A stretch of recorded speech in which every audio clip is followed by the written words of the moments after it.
The Antichrist situation just got worse. There's a man calling himself Damadi, claiming to be the Messiah for all Abrahamic religions, but now he's being labeled as the Antichrist. Others believe he is a CIA-backed psyop gone AWOL, propped up during the Arab Spring to destabilize the Middle East. Now he's claiming miracles. I was in shock.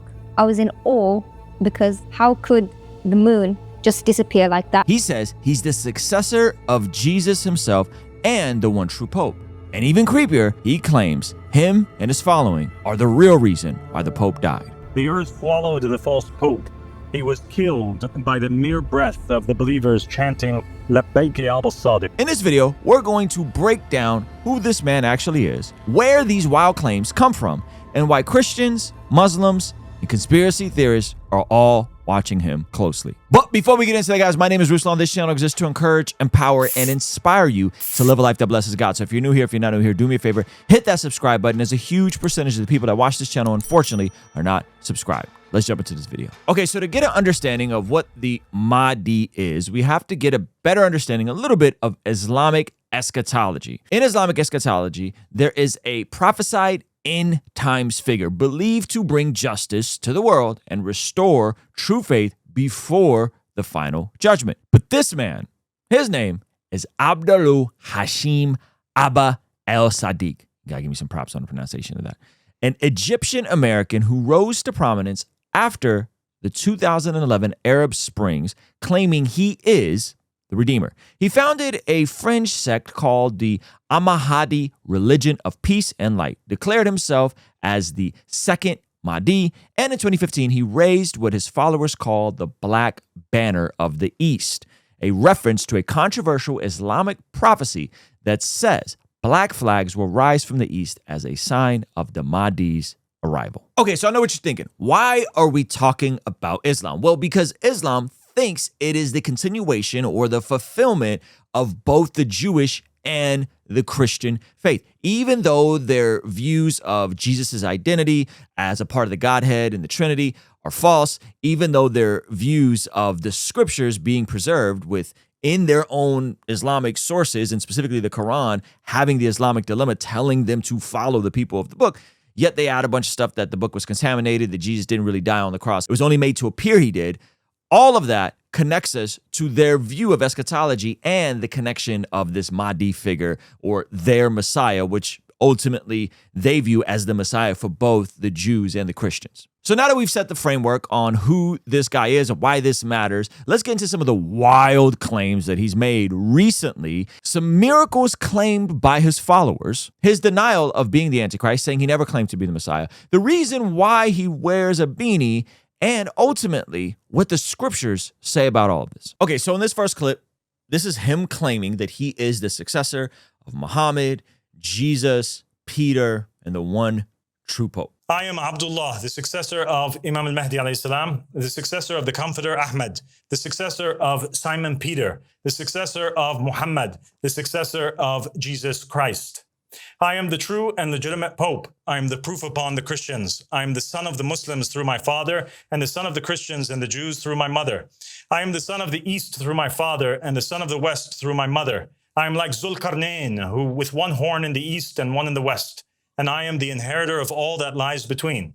I am more knowledgeable than any false pope, and I am appointed by name and the will of the prophets. Now, it's important to note that him making the claim that he is the successor of Jesus, or that Peter was the successor of Jesus, is completely false. Our buddy Cameron at Caption Christianity rightfully pointed out that in the Catholic view, Peter is appointed something as the prime minister, in the same way that the prime minister of the UK is not the successor of the king, who was King Charles at the time, that he's there to simply rule and handle the governmental aspects. Now, that's, again, within Cameron's Catholic view of who Peter is and where the Pope derives from. But what makes it a little spooky is right after he made the claim that he is the one true Pope, the Pope actually passed away. The earth swallowed the false Pope.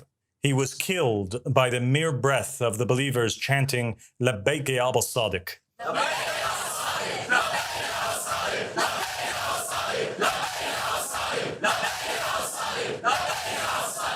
And the throne of falsehood was shaken.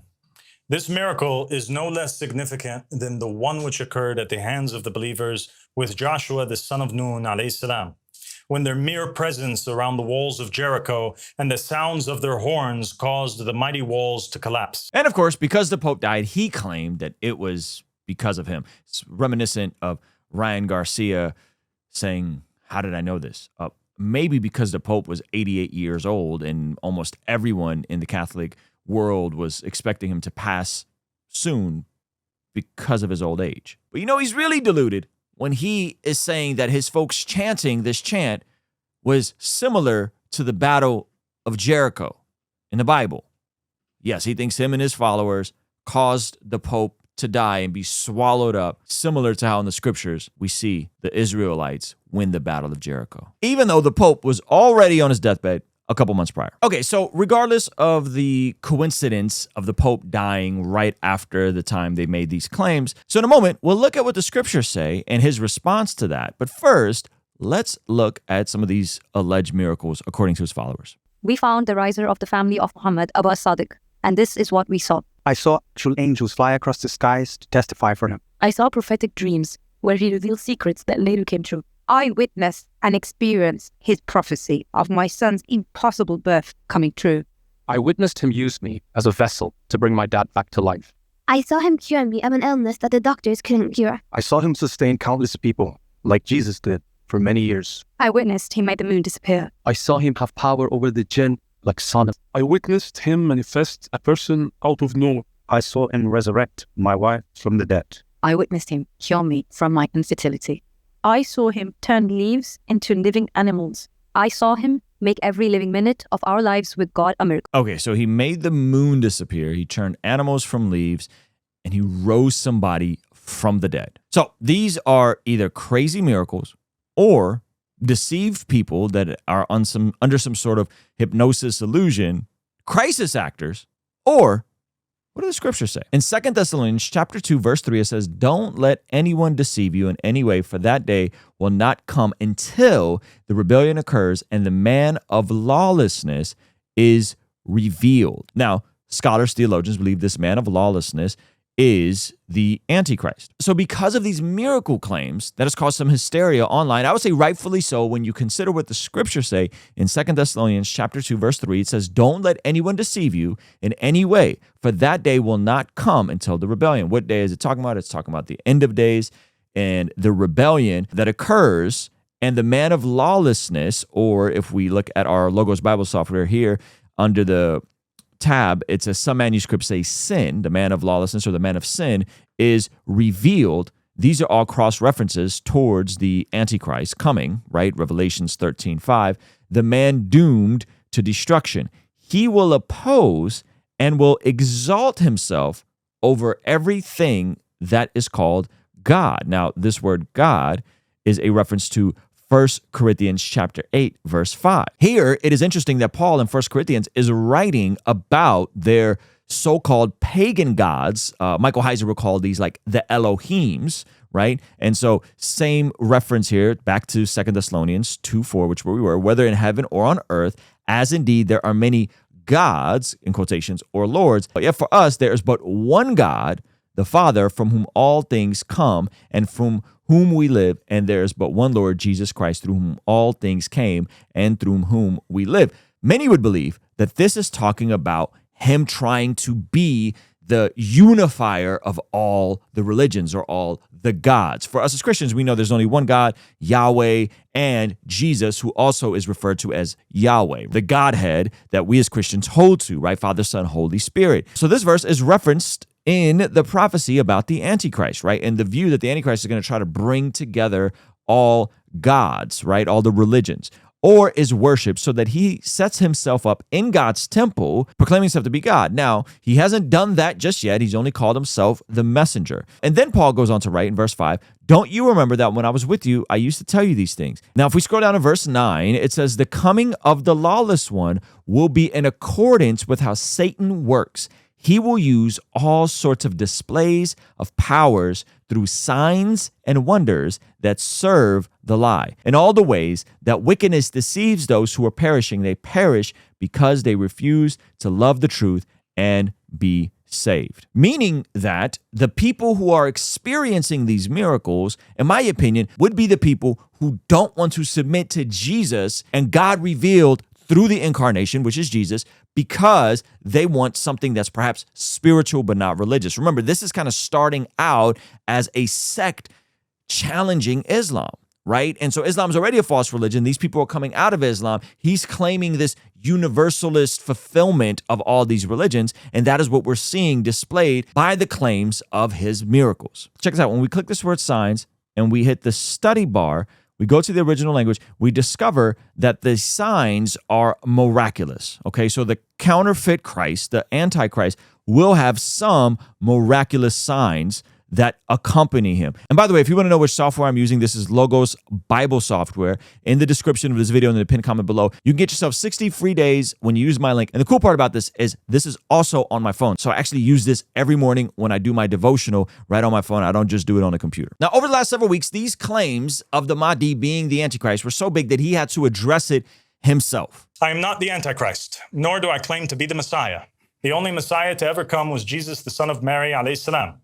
2,000 years ago, he came and was God in creation. So not only does he deny being the Antichrist, he pulls his very own version of, "Nah, who smelt it, dealt it." So who fits this description of the Antichrist?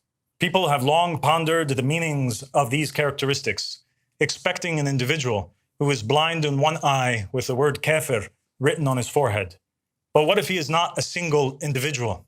What if the Antichrist is many people? What if he is a spirit that possesses an entire nation? The description of this nation is that it devours the whole earth, tramples it down and crushes it. So it must be a world power, perhaps the strongest the world has ever seen. Only one country comes to mind that fits that description of a fourth beast, dreadful and terrible and extremely strong, and it had large iron teeth. This iron beast that tramples over the nations is none other than the United States of America. For the record, he's denying being the Antichrist. And not only is he denying being the Antichrist, he's saying that the Antichrist isn't even a person, that the Antichrist is actually the entire United States, just the whole nation. Okay, so in a second, we're going to dive deeper into this topic of the Antichrist in the scriptures. But before we do that, we thought it'd be fun for the Mahdi to explain to us why he decides to wear the beanie. And it actually has something in common with our very own Zach Sparazzo, believe it or not. I take the black hat as my crown. I take the beanie hat and I wear it proudly so because this hat is a symbol of the working man. That's how it first was invented. It came as a way to keep the working man warm when he's outside and he's working all day to feed his family with minimum wage. People all around the world began to wear it, and it became a symbol of the poor man, the working class man. And for that reason, because we have come to represent those people, the poor people and the working man, and not to come and sit on platforms and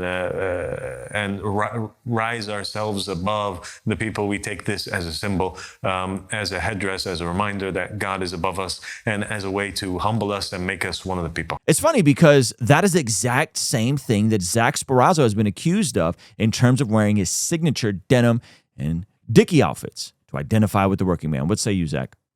Shout out Jay Dyer. Now, he says he wears the beanie to be more relatable to the working man. It's a symbol to connect to those who are in the struggle. But notice how he comes out when he is introduced in front of his very own followers. Check this out.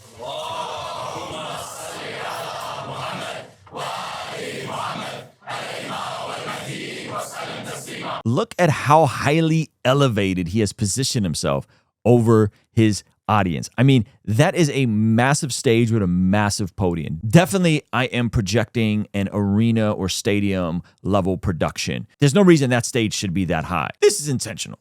People are looking up like this at him. Okay, very common man, working struggle of him. Yeah, I don't know how much the beanie is doing for him at that point. You know, like I don't know if that is the thing communicating that he's humble. Could that get any taller? I don't think so, but I think he might as well just throw on one of them cool hoods, like Jedi Master hood, yeah, or even better, a Sith Lord hood. That is what I thought it was originally, and I was very disappointed to find out that he's wearing the 2015 Zara starter pack.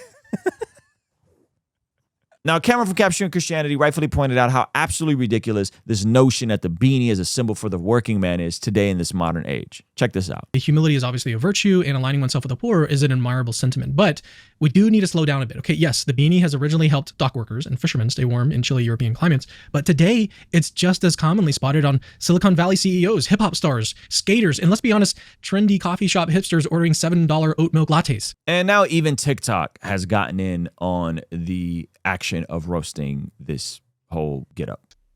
Anyone who mocks the beanie, don't ask. Don't ask at all. Seriously, don't ask. From time to time, I enjoy Taco Bell or Wendy's. My genetics are so gifted by Allah, I can eat junk food without getting diabetes or heart disease. Now, what's awesome is that the scriptures actually lay out some very interesting points regarding the Antichrist. 2 John chapter 6 says, I say this because many deceivers who do not acknowledge Jesus Christ as coming in the flesh have gone out into the world. Any such person is the deceiver and the Antichrist. Okay, so the first thing that's interesting to note here is that John is saying that folks who do not acknowledge that Jesus Christ came in the flesh are deceiving people and the Antichrist. He's actually railing against a heresy here called Gnosticism, which did not believe that Jesus was fully God and fully man. They saw Jesus as more God and spirit than man. And so he's contending that people who minimize the incarnation, minimize that Jesus came in the flesh, that Yahweh comes in the flesh, are actually deceivers and the Antichrist. So it's interesting that in Islam, they actually get a lot of their views of Christ from Gnostic heresies. So even though the Quran says that they are to follow the people of the book, the Christians, their Christology is totally influenced by Gnostic heresy.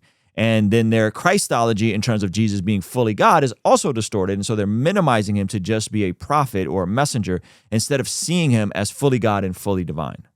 It's like two heresies in one. Now, if we go back a few chapters in 1 John chapter 2, verse 18, there's a very interesting revelation here. It says, Dear children, this is the last hour, and as you have heard that the Antichrist is coming. Even now, many Antichrists have come. So even while John is writing this, almost 2,000 years ago, there are already Antichrists on the scene. So there is a main Antichrist that's going to come. That'll be the one that deceives the world and be charismatic and bring together all the followers of the different gods, that there are already Antichrists that have come. This is how we know it is the last hour, right? So what is he getting at?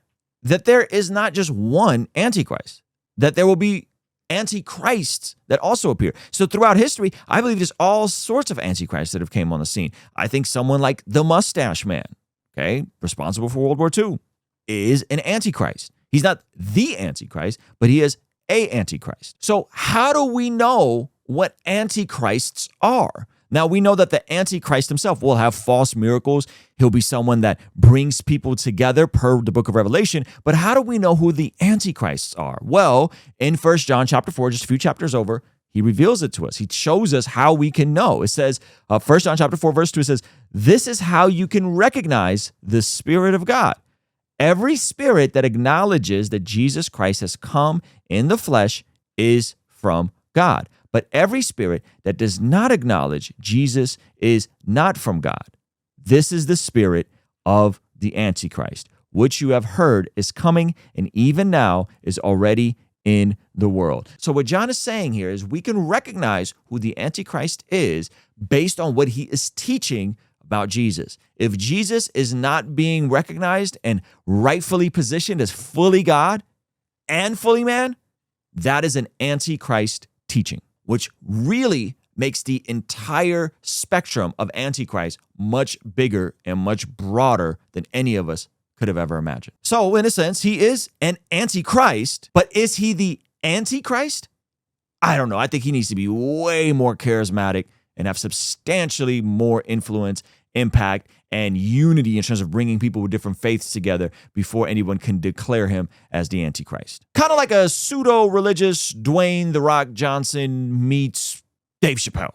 Everyone loves him. He's fun. He's bringing everybody together. He's in shape. He's charismatic. He has a great smile. The Mahdi, So in my opinion, he's an Antichrist, but not the Antichrist. But what I think is, more likely, he's probably some sort of CIA psyop meant to distract people and cause hysteria, or specifically cause hysteria amongst the Muslim Arab community. And if you want to see other shenanigans that the CIA has been up to with regards to the spiritual realm, check this video out over here. And if you want to get a free 60-day trial of the Bible software I use, check out Logos Bible software. The link is in the description. You can go to logos.com/Ruslan. Get yourself 60 free days. I'll see you over there, all right? Peace.